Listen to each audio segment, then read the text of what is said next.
చంద్రబాబు కోసం తన ప్రాణాలను అయినా తృణప్రాయంగా అర్పిస్తా టీడీపీ ముఖ్య నాయకుడు అధికార మదంతో విర్రవీగుతున్నాడు. క్రైస్తవుల ఐక్యత అనూహ్యంగా పెరిగింది. విశాఖ నగరం దద్దరిల్లేలా భారీ శాంతి ర్యాలీ. యేసుక్రీస్తు పునరుద్ధానాన్ని ముందు రోజే చాటి చెప్పిన క్రైస్తవులు. నిన్న గుడ్ ఫ్రైడే, ఈ రోజు విశ్రాంతి రోజు, రేపు పునరుద్ధాన ఆదివారం. ఇది క్రైస్తవుల ప్రతి సంవత్సరం నిర్వహించే సాంప్రదాయం.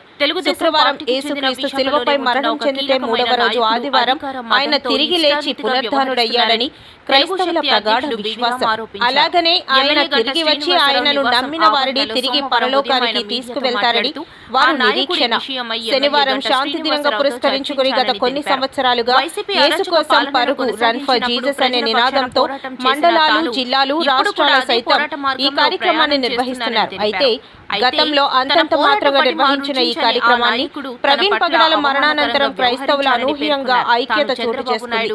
ఈ దరిమిలా వీరి ఐక్యతను చాటి చెప్పేందుకు వేలాది సంఖ్యలో run for Jesus Shanti rally Visakha complex, Gandhi statue నుండి బీచ్ రోడ్ లో వైఎంసీఏ వరకు భారీ ర్యాలీని నిర్వహించారు. క్రైస్తవ వీధి సంఘాల సభ్యులు, వారిలో ఉన్న డినామినేషన్లకు అతీతంగా అందరూ చిన్న పెద్ద తేడా లేకుండా ర్యాలీలో పాల్గొనడం అందరికీ ఆశ్చర్యాన్ని కలుగజేసింది. ఈ నిర్వహణ సీఎం, జేఏసీ, స్థానిక నగర ఫెలోషిప్లు, జిల్లా మండలాల ఫెలోషిప్లు సంయుక్త ఆధ్వర్యంలో జరిగిందని వక్తలు తెలిపారు. ఈ కార్యక్రమంలో బిషప్లు, ఆర్చ్ బిషప్లు, స్థానిక క్రైస్తవ నాయకులు పెద్ద ఎత్తున పాల్గొన్నారు. ఆల్రెడీ కొంతమంది మంత్రులు కూడా ఫోన్లో మార్నింగ్ మాట్లాడడం జరిగింది. ఈవేళ పార్టీ కూడా చరిత్ర చేసి వస్తున్నారు. అంటే కేవలం ఆ స్థానంలో ఉన్నామని చెప్పి భూదోపిడీలు, సెటిల్మెంట్లు విశాఖపట్నంలో చాలా యథేచ్ఛంగా కొనసాగుతున్నాయి. ఇది పార్టీకి చాలా చెడ్డ పేరు. మరి మేము గత 5 ఏళ్ల పాలనలో జగన్ పైన పోరాటం చేసినప్పుడు నా పైన ఎక్కడ ఒక కేసు కూడా లేదు. డెఫినెట్గా రాష్ట్రంలో తెలుగుదేశం పార్టీ అధికారం రావాలని చెప్పి నా పాత్ర నేను పోషించాను. మరి ఈరోజు అంటే చంద్రబాబు గారితో నాకు ఉన్న సన్నిహితం అని తట్టుకోలేకపోతాను. నాకు ఎందుకంటే ఎవరితో నాకు పని లేదు. ఎందుకంటే నేను పార్టీ కోసం పనిచేస్తాను, చంద్రబాబు కోసం పనిచేస్తాను తప్ప నేను వ్యక్తుల కోసం పనిచేయను. కేవలం తెలుగుదేశం పార్టీ సైనికుల మాదిరిగా పనిచేస్తాను. మరి అలాంటి వ్యక్తి వేళ నన్ను 10 మందిలో నా సమక్షంలోనే అన్నప్పుడు ఆ వీడియో కూడా నా దగ్గర ఉంది. నేను ఆ రోజు తిరిగి ఒక మాట ఉంటే అతను బ్రతుకు ఏమైంది. ఎందుకంటే మాట అంటాం చాలా ఈజీ, కానీ ఒక మంచి స్థానం నుండి నువ్వేంటో నాకు మాట్లాడేదని చెప్పి నేను ఉంటే వాడు బ్రతుకు ఏమైంది అడుగుతున్నాను. కానీ నేను సహనం పాటించాను. లైన్ దాటలేదు. అతను లైన్ దాటాడు. డెఫినెట్గా అతని పైన చర్యలు తీసుకుని కోరుతున్నాను. అతను చేసిన అక్రమాలు, దోపుడులు అన్నీ నేను చంద్రబాబు ఫైల్ సబ్మిట్ చేస్తాను. డెఫినెట్గా అలాంటి వ్యక్తిని మనం యాక్షన్ తీసుకోకపోతే ఇది పార్టీకే చెడిపోయారు. ముఖ్యంగా కార్యకర్తలు కూడా అతని మీద చాలా అసంతృప్తిగా ఉన్నారు. ఇవాళ విశాఖపట్నంలో నేను పేరు ఎందుకు చెప్పట్లేదంటే నేను ఇంకా పార్టీ లైన్ దాటలేదు. డెఫినెట్గా చంద్రబాబు గారి దృష్టికి తీసుకెళ్ళినప్పుడు డెఫినెట్గా సార్ యాక్షన్ తీసుకున్నప్పుడు ఆ వ్యక్తి ఎవరు మీకు తెలుస్తుంది. డెఫినెట్గా చంద్రబాబు గారు 20 విశాఖ పర్యటనలో ఉన్నారు. డెఫినెట్గా 29 లోపల నాకు న్యాయం జరగకపోతే మాత్రం, నాకు అపాలజీ చెప్పకపోతే మాత్రం డెఫినెట్గా పేరు బయట పెడతాను. అతను ఫైల్ మొత్తం చెప్తాను. ఆ రోజుతో అతని చరిత్ర మొత్తం సమాప్తం మనం చేస్తాను. జై హింద్. మెగా డిఎస్సీతో నిరుద్యోగులకు అండగా నిలిచిన కూటమి ప్రభుత్వమని టీడీపీ మహిళా నేత పంచుమర్తి అనురాధ అన్నారు. ఈ మేరకు ఆమె మీడియాతో మాట్లాడుతూ వైసీపీ నాయకులకు ప్రజలు బుద్ధి చెప్పినా సరే ఇంకా వాళ్ళ తీరు మారలేదని మండిపడ్డారు. మీ కార్యకర్తలు పారిపోతున్నారు. రాజ్యసభ మెంబర్లందరూ రాజీనామాలు చేస్తూ ఉన్నారు. అదేవిధంగా మీరు ధర్నాలు చేయమని చెప్పి హుకుం జారీ చేస్తే మీ కార్యకర్తలకి ఆ ధర్నాల్లో కూడా తెలుగుదేశం పార్టీని, చంద్రబాబు నాయుడు గారిని జైలు కొడతా ఉన్నారు. మొన్నే చూసాం, ఫీజు రీఎంబర్స్మెంట్ మీద మీరు ధర్నాలు చేయమంటే విశాఖపట్నంలో వాళ్ళు ధర్నాలు పక్కన పెట్టేసి చంద్రబాబు గారికి, తెలుగుదేశం పార్టీకి జైలు కొట్టిన వీడియో మనం అందరము కూడా చూసాం. ఇలాగ అన్ని రకాలుగా నష్టపోయి ఏం చేయాలో అర్థం కాక బెంగళూరులో ఉంటున్న ఈ జగన్మోహన్ రెడ్డి గారికి అప్పుడప్పుడు ఆంధ్రప్రదేశ్ గుర్తుకొస్తే, లేదా అతని పదవి పోయింది అనే విషయం గుర్తుకొచ్చినప్పుడల్లా ఏదో ఒక రాద్ధాంతం చేయడానికి ప్రయత్నం చేస్తూ ఉన్నారు. దానికి ఇప్పుడు కొత్తగా వారు చేసే రాద్ధాంతం మరి డిఎస్సి గురించి, టీచర్ ఉపాధ్యాయుల భర్తీ పోస్టుల గురించి. మరి గౌరవనీయులు విద్యాశాఖ అమాత్యులు నారా లోకేష్ గారు మరి చంద్రబాబు నాయుడు గారి యొక్క 75వ పుట్టినరోజు సందర్భంగా మరి రాష్ట్ర వ్యాప్తంగా 16,347 టీచర్ పోస్టులకి నోటిఫికేషన్ ఇస్తే ఓర్చుకోలేకపోతా ఉన్నారు. దాని మీద రాద్ధాంతం చేయడమే కాకుండా జగన్మోహన్ రెడ్డి తప్పుడు ప్రచారాలు చేస్తూ ఉన్నారు. తప్పుడు ప్రచారాలు చేయడమే కాకుండా వాళ్ళు ఎప్పుడెప్పుడు డిఎస్సీలు ప్రకటించారో, ఎప్పుడెప్పుడు డిఎస్సీలు టీచర్ పోస్టులు భర్తీ చేశామో అని ఫేక్ ప్రచారాన్ని సోషల్ మీడియాలో వైరల్ చేయటం నిజంగా చాలా దారుణమైన విషయం. ఏదేమైనప్పటికీ కూడా ఈ రాష్ట్రంలో ఎప్పుడైనా ఉపాధ్యాయుల భర్తీ చేశారు అని అంటే దాని patent right Telugu Desam party Nara Chandrababu Naidu గారిదే అని చెప్పి ఈ సందర్భంగా నేను తెలియజేస్తా ఉన్నా. 94లో 16,238 పోస్టులు, 94లో 16,238 పోస్టులు, 96లో 16,838, 98లో 29,269, 2000 సంవత్సరంలో 24,388, 2001లో 26,129, 2002లో 31,699, 2003లో 12,430, 2014లో 8,926, అలాగే 2018లో 7,254 లిమిటెడ్ రిక్రూట్. విజయనగరం జిల్లా రాజాం నియోజకవర్గంలో పలు గ్రామాల్లో ఆంధ్రప్రదేశ్ రాష్ట్ర ముఖ్యమంత్రి నారా చంద్రబాబు నాయుడు 75వ జన్మదిన వేడుకలు టీడీపీ స్థానిక ఎమ్మెల్యే కొండ్రు మురళి ఆధ్వర్యంలో ఘనంగా నిర్వహించారు. నవ్యాంధ్ర నిర్మాత, అఖండ దీక్షపరుడు, రాజకీయ చాణుక్యుడు, యువతకు రోల్ మోడల్ గా నిలిచిన చంద్రన్న పుట్టినరోజు వేడుకలు రాజాం టీడీపీ పార్టీ కార్యాలయంలో కేక్ కట్ చేసిన ఎమ్మెల్యే కొండ్రు మురళి మరియు 4 మండలాల మాజీ ఎంపీటీసీలు, జెడ్పీటీసీలు, ఎంపీపీలు. చంద్రబాబు నాయుడు పుట్టినరోజు సందర్భంగా స్థానిక చీపురుపల్లి రోడ్డులో గల నటరాజ ఫంక్షన్ హాల్లో మెగా రక్తదాన శిబిరాన్ని ఏర్పాటు చేశారు. పలువురు కార్యకర్తలు, అభిమానులు రక్తదానం చేసి చంద్రన్నపై తమకున్న అభిమానాన్ని చాటుకున్నారు. రాష్ట్ర ప్రజలే తన కుటుంబంగా భావించి అనునిత్యం రాష్ట్ర ప్రయోజనాల కోసం, పేద, బడుగు, బలహీన వర్గాల కోసం శ్రమిస్తూ రాష్ట్ర యువతకు ఉద్యోగ కల్పనే ధ్యేయంగా ముందుకు అడుగులు వేస్తూ విద్యా రంగంలో అనేక మార్పులు తీసుకువచ్చి తనదైన ముద్ర వేసి మెరుగైన రవాణా, మౌలిక వసతులు కల్పిస్తే రాష్ట్రంలో కొంత శాతమైన బాగుపడుతుంది అనే ఉద్దేశంతో రాష్ట్ర నలుమూలల రోడ్లు నిర్మిస్తూ ముందు చూపు కలిగిన ఏకైక మన నాయకుడు రాష్ట్ర ముఖ్యమంత్రి నారా చంద్రబాబు నాయుడు అని ఎమ్మెల్యే కొండ్రు మురళి కొనియాడారు. ఆయన ముందు చూపుకు, అభివృద్ధికి నిలువెత్తు నిదర్శనంగా కనిపిస్తుంది హైదరాబాద్ అని. ఆనాటి ఉమ్మడి ఆంధ్రప్రదేశ్ ముఖ్యమంత్రిగా ఉన్న చంద్రబాబు నాయుడు అనేక ప్రైవేట్ ఇంజనీరింగ్ కళాశాలలకు అనుమతినిచ్చి ఎంతో మంది విద్యార్థులు ఉన్నత చదువులు చదివేలా ప్రోత్సహించారు. తద్వారా వారి కుటుంబాల జీవన ప్రమాణాలు పెరగడంతో పాటు రాష్ట్ర అభివృద్ధి కూడా జరిగిందని కొండ్రు గుర్తు చేశారు. ఆయన ఒక ఆర్థికవేత్త కనుకని రాష్ట్రాన్ని ఎలా అభివృద్ధి చేయాలి, దేశంలోనే అగ్రగామిగా ఎలా నిలబెట్టాలో ముందు చూపుతో అడుగులు వేస్తున్న నాయకుడు చంద్రబాబు నాయుడు అని, అటువంటి వ్యక్తి యొక్క పుట్టినరోజు వేడుకలు మనందరం కలిసి జరపడం చాలా ఆనందప్రాయమని తెలియజేశారు. మనం చేసుకుంటున్నాం. ఈ రోజునే వంగర్ నుంచి మరి మనం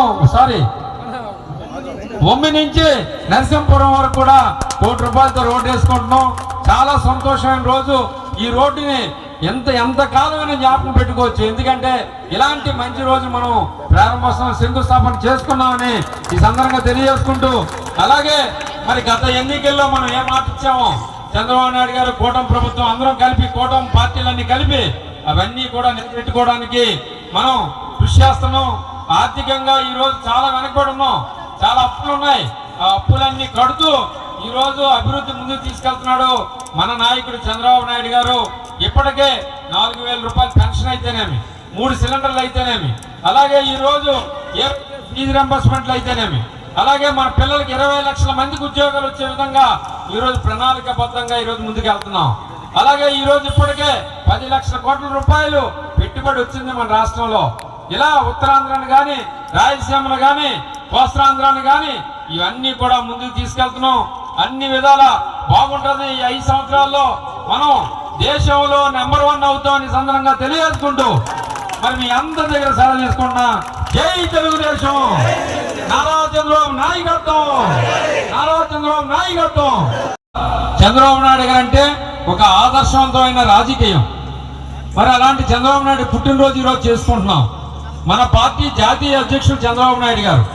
చంద్రబాబు నాయుడు గారు వచ్చిన తర్వాతనే ఈ రాష్ట్రంలో ఎన్నో చట్టాలు వచ్చాయి, ఎంతో మందికి గౌరవం వచ్చింది, లక్షలాది మంది కుటుంబాలు ఈరోజు బాగుపడ్డాయి. చంద్రబాబు నాయుడు గారు అంటేనే ఒక విజన్. చంద్రబాబు నాయుడు గారు ఈ దేశంలో మన రాష్ట్రాన్ని నెంబర్ 1 చేయాలని కలకంటున్న నాయకుడు. అలాగే తెలుగు జాతి ఎక్కడున్నా ప్రపంచంలో ఒక గుర్తింపు ఉండాలి. ప్రపంచ వ్యాప్తంగా ఈరోజు తెలుగు వాడికి గుర్తింపు వచ్చిందంటే అది చంద్రబాబు నాయుడు గారి కృషి అని ఈ సందర్భంగా మీ అందరికీ తెలియజేస్తున్నా. ఒక విషయం, మనం ఇక్కడ ఉన్న చాలా మంది కుటుంబాలు ఉన్నాయి.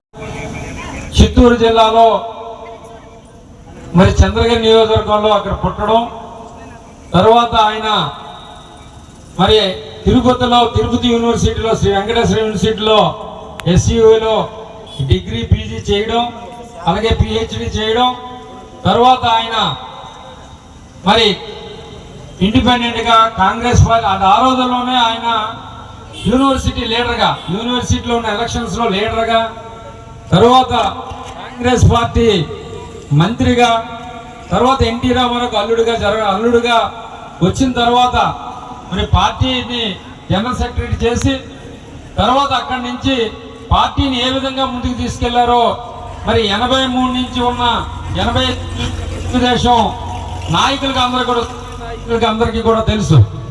చంద్రబాబు నాయుడు గారు అంటే ఒక కృషి. చంద్రబాబు కొమ్మాది వికలాంగుల కాలనీలో శనివారం రాత్రి దుండగుడు గొలుసు లాక్కొని పారిపోయాడని బాధితుడు తెలిపారు.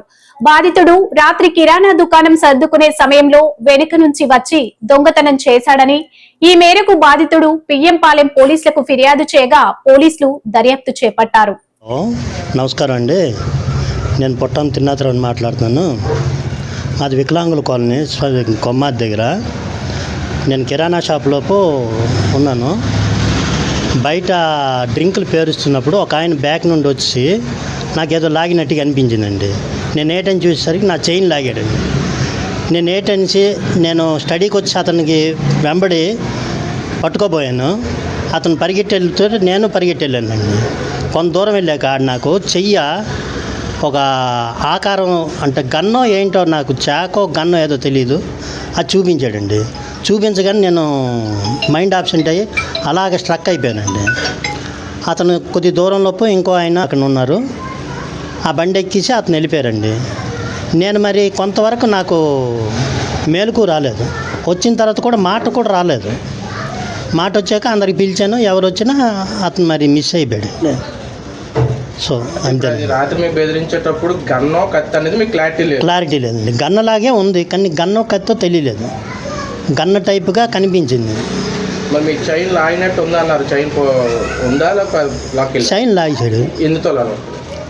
సుమారు దగ్గర 2 తొలాలు. 2 తొలాలు. ఏ టైంలో జరిగింది అంతా? 10 నైట్ 10 అంటే 5 నిమిషాలు అటు ఇటు. నైట్ 10 షాప్ కడుతున్న మూమెంట్ అన్నమాట. పగరవలసలో సూసైడ్ చేసుకున్న మెడికో ప్రణీత్ తల్లి ఆదివారం మీడియాతో మాట్లాడారు. పరీక్షల్లో ప్రణీత్ వద్ద స్లిప్పులు లేకపోయినా పేపరు లాక్కున్నారని ఆరోపించారు. తర్వాత డీన్ వచ్చి 25 నిమిషాలు మాట్లాడాలన్నారు. నీకు ఇంకా లైఫ్ లేకుండా చేస్తా, డాక్టర్ ఎలా అవుతావో చూస్తా అని తిట్టారని తోటి విద్యార్థులు చెప్పారని అన్నారు. స్లిప్పులు కూడా లేకుండా ఏదో పర్సనల్ గర్జ్ ఉన్నట్టు వెళ్ళి డైరెక్ట్గా అబ్బాయి దగ్గరికి వెళ్ళి పేపర్ తీసుకున్నారు. బాబు 3 సార్లు వెళ్ళాడు ఆయన దగ్గరికి. సార్ ఇవ్వండి సార్, ఇవ్వండి సార్ అని బతిమలాడుతూనే ఉన్నాడు. ఇవ్వలా. సో ఓకే ఇవ్వలేదు, కూర్చున్నాడు. తర్వాత డీన్ సార్ వచ్చారు. పేపర్ తీసేసుకుంటే డీన్ రావాల్సిన అవసరం ఏముంది? ఎవరికి అంత అవసరం ఏమి ఉండదు. స్లిప్ దొరికినా ఓకే, ఆ ఇన్విజిలేటర్ తీసుకుంటాడు, ఆ తర్వాత అయిపోతుంది. కానీ డీన్ వచ్చారు. డీన్ సార్ వచ్చి మనకి వీడియో ఫుటేజ్లో ఓన్లీ ఆడియో వినిపించదు కదా, వీడియో మాత్రమే ఉంటుంది. 25 మినిట్స్ మాట్లాడాడు.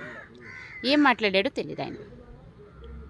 కానీ పిల్లలు చెప్పారు మాకు, ఆయన ఇలాగే నీకు ఇంకా లైఫ్ లేకుండా చూస్తాను, నీకు ఇంకా డాక్టర్ ఎలా అవుతావో చూస్తాను, అలాంటి మాటలు మాట్లాడి చాలా ఇబ్బంది పెట్టారు. ఇంకా పర్సనల్గా కూడా చాలా తిట్టారు అని అంట.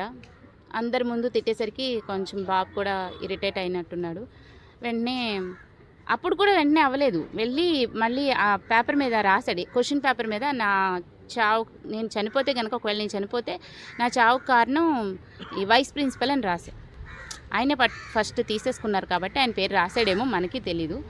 సో ఆయన అది చూశారంట, వైస్ ప్రిన్సిపల్ చూశారు ఆ పేపర్.